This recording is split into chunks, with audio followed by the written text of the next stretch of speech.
My parents have 4 kids. I'm 16 years old, the oldest, and next is my brother Harry, who is 13 years old, then my sister Jazz, who is 11 years old, and then my youngest sister Amy, who is 8 years old. Harry and Jazz have autism. Neither can talk clearly, but mumbling is the best they have learned, and they were delayed developmentally, so walking came later for them as well. Harry and Jazz are in a special needs school, a private one, because my parents wanted the best chance for them, and this place was highly recommended. Both my parents work longer hours for this, and because of the longer hours they work and the aftercare they're paying for, Harry and Jazz, it has meant I needed to take on some more responsibility, especially with Amy. I take care of her every day after school until our parents come home. That includes cooking and deep cleaning the kitchen after I finish making food for us, so my parents can cook for Jazz and Harry and not risk any issues with the food, because both have highly sensitive taste buds and they have limited diets. When Harry and Jazz go for respite or all-day therapies, my parents make time for Amy and just Amy. They don't want her to feel left behind or like she doesn't matter. I do not get the same attention. I never did, even when I was younger and things were bad. Amy was always the kid they prioritized time with when they had it, and I had expectations put on me that I would do my best to give her a great childhood. They put a lot of that responsibility on my shoulders by the time I was just 11 years old. I'm also more responsible for keeping the house clean because of my parents' working hours. Sometimes I'm the only one who cleans in a week, and I used to try and get Amy to help out with some light stuff. But my parents told me to let her enjoy her childhood. Recently, my uncle and aunt died, and my cousin, who also has autism, ended up in foster care. My parents wanted to take him, but they told me they would need me to step up and do more for us to make it work. They even told me how bad my cousin has it in foster care right now.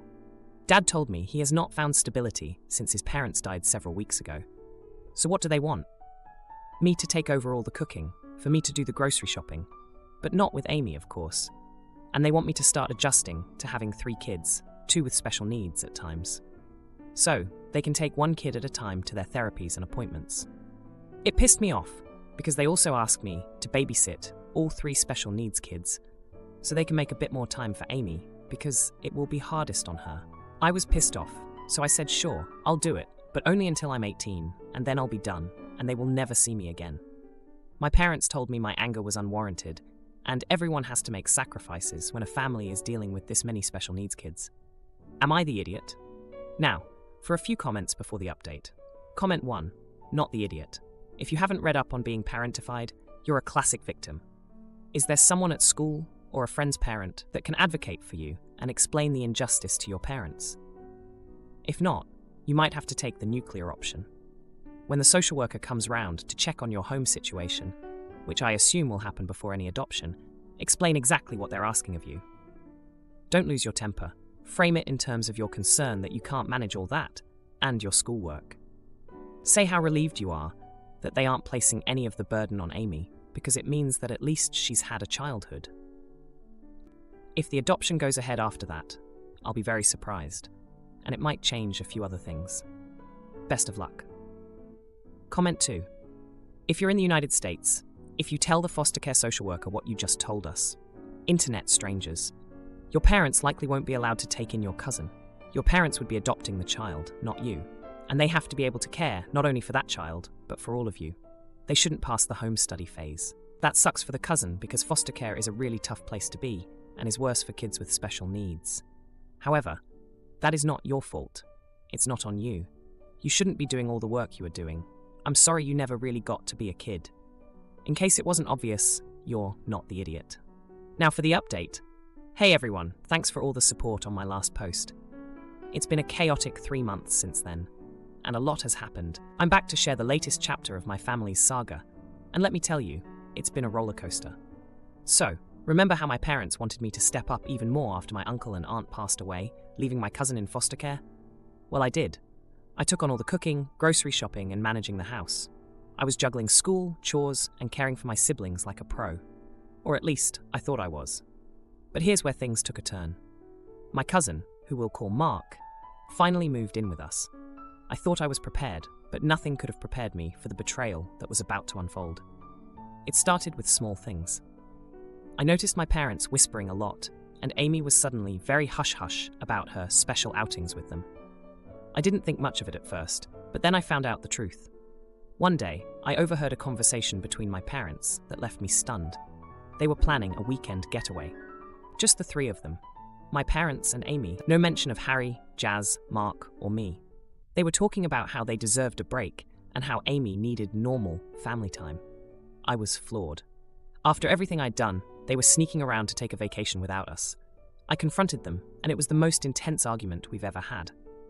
They tried to justify it by saying that Amy needed this, that it was too hard to take everyone, and that I was capable of handling things. But I wasn't having it. I told them it wasn't fair that they kept asking more of me while they gave Amy special treatment. The betrayal cut deep. I felt like I was just a caretaker, not a part of the family.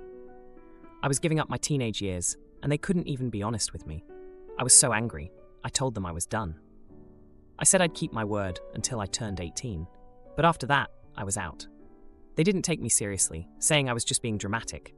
But the drama didn't stop there. A week later, I found out that my parents had been setting aside money for Amy's future. College, a car, a normal life. Nothing for Harry, Jazz, Mark, or me. It was like a slap in the face. I had been working so hard, and they were planning Amy's perfect future, while the rest of us were just there. I felt betrayed, not just for myself, but for my siblings too. Harry and Jazz might not understand everything that's going on, but they feel the difference in how they're treated. And Mark, he's been through so much already. He didn't need to come into a family where he'd feel like a second-class citizen. The confrontation that followed was even worse than the first. I told my parents how unfair they were being, how they were dividing the family. They tried to explain that they were just trying to give Amy a chance at a life that Harry, Jazz, and Mark might never have. But that didn't sit right with me. We were all their kids, and we all deserved to be treated equally. Things have been tense since then. I've been sticking to my responsibilities because I don't want Harry, Jazz, and Mark to suffer. But my relationship with my parents is strained. Amy is caught in the middle, feeling guilty, but also enjoying the privileges she's been given. I'm counting down the days until I'm 18. I've started looking into scholarships and part-time jobs. I'm determined to build a life for myself, one where I'm not just the family caretaker. It's going to be tough, but I've learned that I'm stronger than I ever thought possible. As for my parents, I don't know what the future holds for our relationship. I hope one day they'll see how their actions have affected all of us. But for now, I'm just trying to get through each day, taking care of my siblings, and planning for a future where I can be my own person. My brother-in-law spreads lies about my friend at work for revenge, so I team up with her to sue him and show the family his true cheating colours. My in-laws are currently furious with me for hurting my brother-in-law's feelings and reputation with my friend group. Recently, my single brother-in-law Chris, 38-year-old male, has been hinting at me to introduce him to women, and I've refused. Chris has been single for almost 3 years and has been having a hard time meeting women. He tried flirting with my friend, but she had been cold and non-receptive. This friend, Grace, 35-year-old female, is not interested in him due to his inability to be faithful and his lack of physical attractiveness to her. He tried to flirt with her during a small party that my husband and I had last Saturday. My husband got a long-awaited promotion, so we had a little party. During the party, Grace grew frustrated with his incessant flirting and told him in no uncertain terms that she found him physically ugly and that his physical ugliness is only surpassed by the ugliness of his character. She told him this in private, so no other guest heard her scathing review of him. Chris left the party. The following afternoon, while my husband and I were nursing a wicked hangover, my in-laws surprisingly called to scold me for having abused and embarrassed Chris. After a few minutes of us shouting back and forth on the phone, I reminded my husband that handling his family was his job. So while my husband argued with his parents, I reviewed our security cameras. And honey, Grace verbally tore him apart. Grace reminded him that he cheated on and divorced his late ex-wife, Lily, when she was battling cancer, and that he then got dumped by the mistress for being a cheater as he continued to cheat on her. Grace told him that he wasn't a man of any significant value other than the few coins he had in the bank, and that there's no way in hell she'd entertain his delusions of intimacy, grandeur, and beauty. She also said the only thing he had going for him was his overbloated job title as an executive director of a third-rate company that will probably collapse in the next 5 years. As a parting gift, She told him to consider some cosmetic work to improve his haggard appearance, and perhaps to start praying for divine intervention to fix his rotten soul, since there is no way a psychotherapist could ever come close to fixing whatever is wrong with him. My in-laws and Chris feel that I shouldn't have told my friends what Chris did, because he's now perceived by my girlfriends as a terrible person. I told them he was unfortunately a terrible person, and people would always have found out what happened between him and the late, great Lily. I then discussed what happened with my colleague, Natasha. She said I was cruel for having told my friend group about what happened between Chris and his ex-wife, because Chris has grown a lot in the past 2 years and doesn't need to be known for the worst thing he has ever done. Natasha is dating Chris's friend, so she also knows him. FYI, I've only discussed Chris's treatment of Lily with my direct friend group, and that's only 6 people, and half of them already knew as they were also friends with Lily. So it's not like I'm screaming, hear ye, in the town square. Now for a few comments before the update. Comment 1. Not the idiot sounds like you did well and protected your friends. He can go somewhere else. It's like a job. What if you introduce a friend and recommend them for the job? Your reputation is on the line. Same here. Your friends would never look at you the same if you recommended a cheater to them in any way. Comment 2. Oh my word, poor Chris and his delicate ego. Running to mommy and daddy to cry because he can't get a girl to kiss him. Wah wah wah. Obviously you're not the idiot. Chris's reputation is already out there, and he can't understand why nobody wants to kiss the warty toad that he is. Now for the update. Hey Reddit, it's been a week since I last posted about the drama with my brother-in-law Chris, and let me tell you, things have escalated to a whole new level of crazy. So, after the whole blowout with Chris at the party, things seemed to quiet down for a bit. My husband and I were still dealing with the fallout from his parents, who were convinced I had orchestrated some grand scheme to humiliate Chris. But then, just when I thought we could maybe move past this, I found out that Chris had been secretly plotting his revenge. Turns out, Chris had been nursing a grudge against Grace ever since she rejected him. He couldn't stand the fact that someone had called him out on his past mistakes. So, he decided to spread rumors about Grace at work. Grace, who's a respected manager at our local bank, suddenly found her reputation under attack. Chris had told a couple of co-workers that Grace was the one who had been aggressively pursuing him and that he had to reject her advances. This was a complete lie, but you know how gossip spreads like wildfire. Grace was blindsided by the rumors. She's always been professional and kept her personal life separate from work. When she confronted Chris about it, he just smirked and said she had it coming for embarrassing him. Grace was devastated, and she came to me for support. I couldn't believe Chris would stoop so low. But wait, there's more. Remember Natasha, my colleague who's dating Chris's friend? She got dragged into this mess too. Natasha had been defending Chris, saying he had changed, but when she heard about what he did to Grace, she was shocked. She confronted him, and that's when the real news dropped. Chris admitted to Natasha that he hadn't changed at all. He was still cheating on his current girlfriend with multiple women. Natasha was disgusted. She had been vouching for him, and he made her look like a fool. She immediately broke up with her boyfriend, Chris's friend, because she couldn't trust him anymore either. Now, my husband is furious with his brother. He had been trying to give Chris the benefit of the doubt, but this was the last straw. My husband confronted Chris, and they had a huge argument. Chris accused my husband of always taking my side and not being a supportive brother. But my husband stood his ground and told Chris he needed to get his act together. As for my in-laws, they're still trying to defend Chris, but even they're starting to see that he's the architect of his own downfall. They're disappointed in him, but they're also upset with me for exposing Chris's true nature to my friends. In the midst of all this, I've been trying to support Grace. She's considering legal action against Chris for defamation, and I've told her I'll back her up however I can. It's a mess, but I'm not going to let Chris get away with ruining someone's life just because his ego got bruised.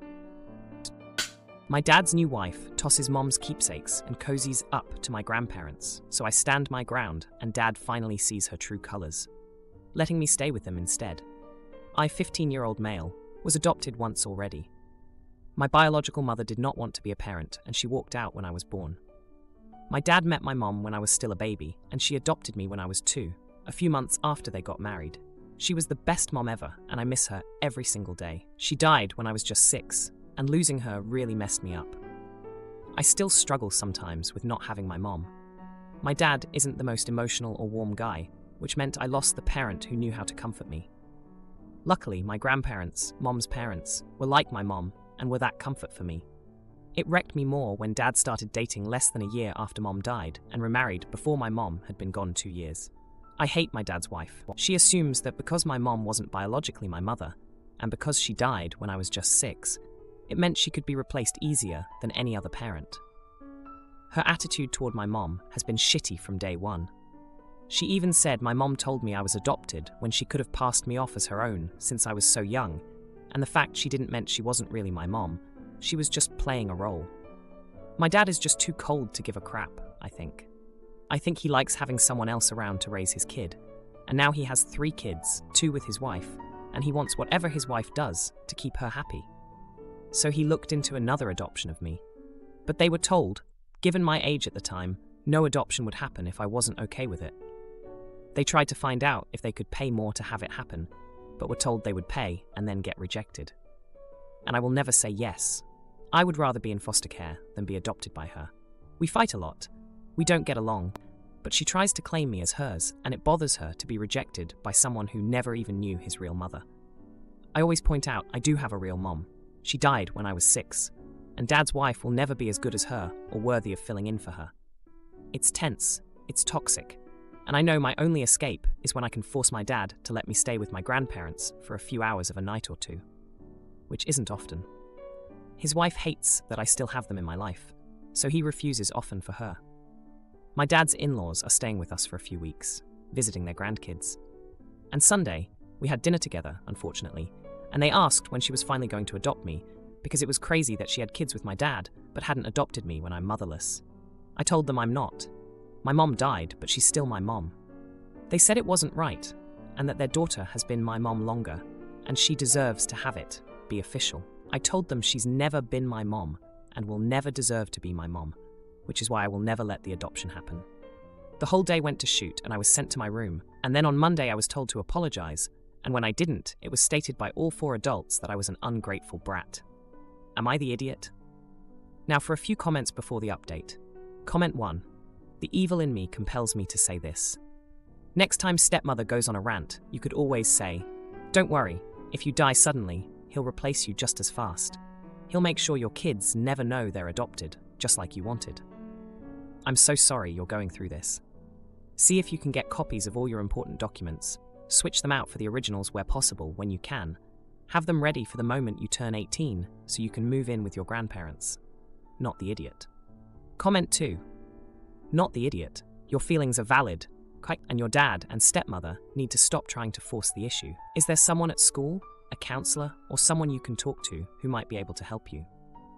You might be able to file for emancipation in a year or 2, but you should be able to request to live with your grandparents through the courts, given your age. Now for the update. Hey everyone, thanks for all the support on my last post. It's been a month since then, and boy, do I have an update for you. So, after the whole blow-up at dinner with my dad's in-laws, things went from bad to worse. My dad's wife, let's call her Linda, has been on a mission to make my life miserable. She's been throwing away stuff that reminds me of my mom, like photos and keepsakes. I caught her red-handed, and when I confronted her, she just shrugged and said, "It's time to move on." I couldn't believe it. My dad, of course, did nothing. But here's where it gets really crazy. Linda's been trying to get closer to my grandparents, my mom's parents. She's been visiting them, bringing them gifts, and acting all sweet. It's like she's trying to replace my mom in every way possible, even with her own parents. My grandparents are polite, but they're not fooled. They see right through her act. Now, remember how I said I'd rather be in foster care than be adopted by Linda? Well, she found out about that. She's been using it against me, telling my dad that I'm ungrateful and that they should send me away if I don't accept her as my mom. My dad actually considered it. He said it might be for the best. I couldn't believe my ears. The man who raised me considering sending me away because his wife can't handle rejection. But wait, it gets even juicier. Linda's been parading around town, telling everyone she's my mom. She even tried to sign me up for therapy to deal with my adoption issues. I told the therapist the truth, that I don't consider her my mom, and never will. The therapist seemed to get it, but Linda was furious when I wouldn't play along with her narrative. The final straw came when Linda announced she was pregnant again. My dad was over the moon, but all I could think about was how this was just another tactic to push me out. Another kid to replace me, another reason for my dad to side with her. I've been spending more time at my grandparents' house just to get away from the madness. They've been my rock through all of this. They tell me stories about my mom, how she fought to adopt me, how much she loved me. It's the only thing keeping me sane. Now, here's the kicker. Linda's parents, the in-laws from hell, have been pushing for a family portrait with all of us. They want to hang it in their house like we're one big happy family. I flat out refused. Linda threw a fit, saying I was ruining their family image. My dad actually backed me up this time, saying it was my choice. I was shocked. Maybe there's a bit of the old him left in there after all. But the real moment of truth came just last week. Linda's parents were over again, and they started in on me about the adoption. I lost it. I told them everything. How Linda throws away my mom's stuff. How she's trying to erase my mom's memory. How she's not and never will be my mom. They looked stunned. Linda tried to deny it, but my dad, for once, spoke up. He confirmed what I said was true. There was this awkward silence, and then Linda's parents left, looking pretty upset. Since then, things have been tense, but there's been a shift. My dad's been more distant with Linda, and he's been letting me go to my grandparents' house more often. I don't know if it's guilt or what, but I'll take it. If you like this video, you'll probably like these too. Also, while you're here, please consider subscribing. It's your support that keeps this channel alive and allows me to make better and longer videos. Have a great day.